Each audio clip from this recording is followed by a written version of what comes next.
Hello and welcome to a quick introduction for how to use the College Connections Pathways documents.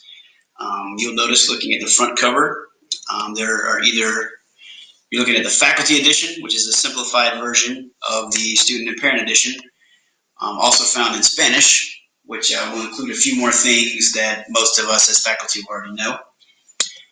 If you look into the packet, either electronically or on paper, you'll see a table of contents. And then you'll see a page talking about the purpose of this document, summarized basically by this line that every student has a pathway to college and career goals. Followed by that, you'll see a couple of charts. I put the first two charts together on the same page here to give you an idea of how a student would choose either chart 1 or 2, depending on if they want to go to college or if they want to go to the military or career pathways option. The students will start at the very top of the page and move their way down by answering the questions found in the diamonds and in the boxes and following the arrows accordingly.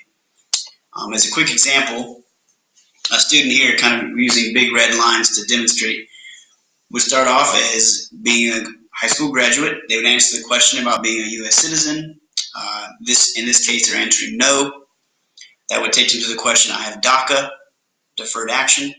To this answer, they would say, no, I'm undocumented for this student example.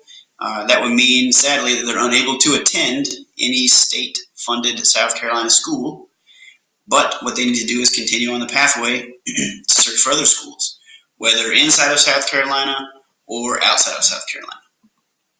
And once they decided to choose outside of South Carolina, then they would follow the chart on down the page in order to find schools that would be acceptable offerings for them and acceptable places for them to study. The second chart works very much the same way for students who are searching for career or military pathways, giving them an idea of what their options are for that. And again, the purpose of both of these documents is to make sure that every student knows that they have a pathway towards college and career goals. Students might not all have the same pathway, of course, but there are pathways for them to get into college and to find career goals, to find careers that they're really wanting to go into. The third chart is the financial pathways, where the students again would follow the same pattern, answering yes or no questions, going through the chart to find out what kind of money, what kind of support will be available for them as they're looking to pay for their college. The next page you'll see in the book is just a page to kind of clarify terms if people aren't familiar with what documented means, and the difference between legal permanent residents, undocumented students, and U.S. citizens, or U.S. citizens with parents who are not U.S. citizens. Followed by, in particularly, the student and parent edition. There'll be a section about how parents can communicate with schools. We'll talk about uniform grading policy with a link there. There's a description of all the different career clusters that are found in our high schools to help students select a career they'd like to go into. And then there's also a page for parents and students to understand the difference between graduation requirements in South Carolina from high school and the entrance requirements to get into a college. Then the rest of the book is broken off basically into 3 sections that begun here with a quick reference guide. And the basic idea illustrated here is that of the 3 categories, which is U.S. citizens whose parents are undocumented, or students who are eligible for DACA, or students who are undocumented, we have basically a section of the document divided and devoted to each one of those for them to understand their access to schools in South Carolina, their access to tuition and to federal support and private scholarships. We want to make sure they understand each of those depending on their different category. And so students at this point really only need to read one of the colored sections. So if I was a U.S. citizen, but my parents were not, I would stick with the green. If I was documented, blue, and undocumented, yellow.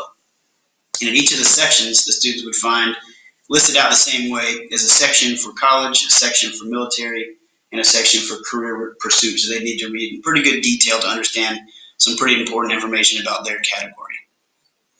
Following this, there'll be a couple of pages on some relevant laws and policies for families and for you and for students to be sure they understand and to know where their rights are as they're in the K-12 setting and also in life outside of after graduation. And then the final section of the document, you'll see just some additional resources broke up into categories of guidance and regulations, category of resources, and then a category for scholarships with live links that would take them into places, not an exhaustive list, of course, but some places for them to find resources and help.